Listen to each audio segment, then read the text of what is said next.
Responden Cipayung siang ini, para mantan Ketua Umum Cipayung hari ini berkumpul untuk tadi yang disampaikan adalah bagaimana muncul dalam satu benak hatinya kegelisahan dan keresahan ya dari sudut pandang yang berbeda. Nah, saya akan mencermati dari sudut pandang saya sebagai pendidik ya hari ini gitu. Ya, merespon bagaimana situasi bangsa dan negara hari ini. Kita tahu bahwa negara Indonesia adalah negara yang menjunjung tinggi budi pekerti luhur, kemudian bahwa negara Indonesia adalah negara yang dipayungi oleh peri ketuhanan, di mana esensi dari sebuah agama itu harus hadir dalam sebuah kehidupan. Itu menjadi penting. Maka agama adalah menjadi elemen penting dalam kehidupan. Nah, makanya kita hari ini hadir dengan berbagai latar belakang agama, tentunya sadar bahwa kita bernegara tidak hanya cukup bernegara, tapi agama adalah ruang yang bisa menopang lebih kuat bagaimana sumber daya manusia ini akan lebih menjadi berguna, berdaya, dan menjadi lebih baik dalam kehidupannya. Nah, dalam agama, ruang yang paling penting hadir adalah ruang etika dan moral. Nah, etika dan moral adalah ruang yang menjadi hal yang menjadi urgent bagi manusia. Karena itulah yang membedakan manusia dengan hewan. Gitu.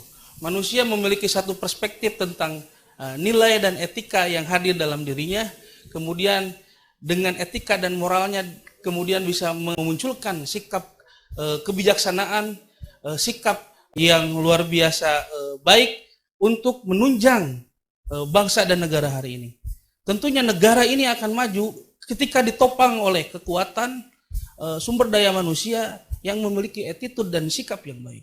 Artinya dalam tanda petik moralitas yang baik.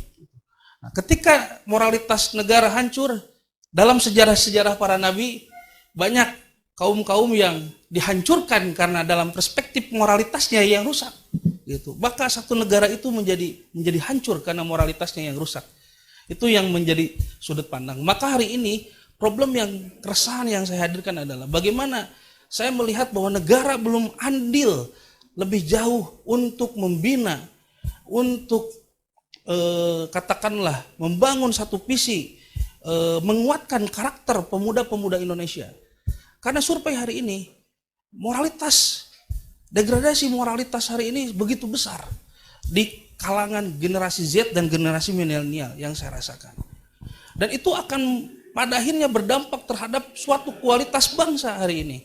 Katakanlah hari ini praktek korupsi yang hadir. Karena itu berawal dari satu aspek-aspek pembinaan yang tidak substansial yang hadir di kalangan generasi Z dan generasi milenial. Karena korupsi itu adalah praktek dari satu degradasi moral.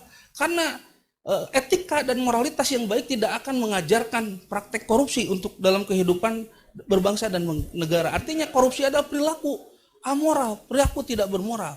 Itu salah satu hal yang hari ini muncul. Mungkin praktek korupsi ini, degradasi moral ini terjadi di kalangan pelajar hari ini.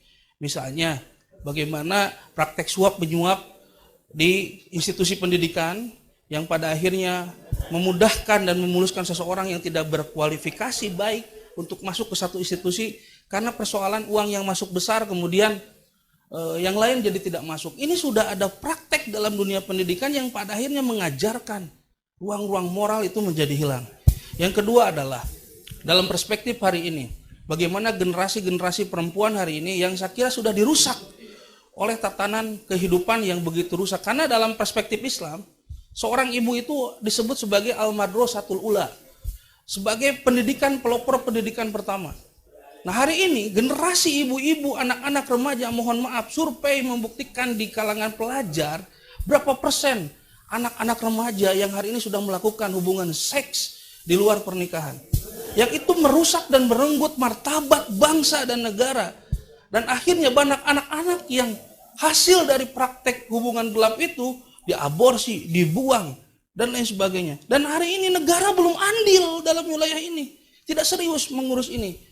Bayangkan, populasi besar hari ini generasi tidak pernah ditopang, dibina, dibimbing oleh keseriusan negara dalam perspektif menurunkan kebijakan ataupun lebih spesifik mengawal bagaimana moralitas ini menjadi esensi yang paling hadir. Moralitas hanya sebatas hari ini menjadi satu dentuman narasi narasi kosong yang pada akhirnya tidak pernah turun menjadi satu substansi bagaimana untuk membesarkan generasi muda ini yang hari ini habis oleh satu ruang-ruang kerusakan-kerusakan moral. Pada akhirnya banyak anak-anak yang hari ini menjadi salah satu problemnya adalah mengalami krisis identitas. Karena sejak kecil mereka sudah tidak dibina oleh orang tua dengan standar kualitas ketahanan keluarga yang begitu ideal, baik dalam perspektif negara ataupun dalam perspektif agama. Saya kira itu saja yang bisa saya sampaikan. Artinya etika dan moral bangsa itu menjadi penting karena pembinaan kualitas moralitas generasi Z dan milenial, dan negara turut andil serius memilih pemimpin yang cukup concern di dunia ini, itu menjadi penting hari ini. Itu saja yang bisa saya sampaikan. Terima kasih. Assalamualaikum warahmatullahi wabarakatuh.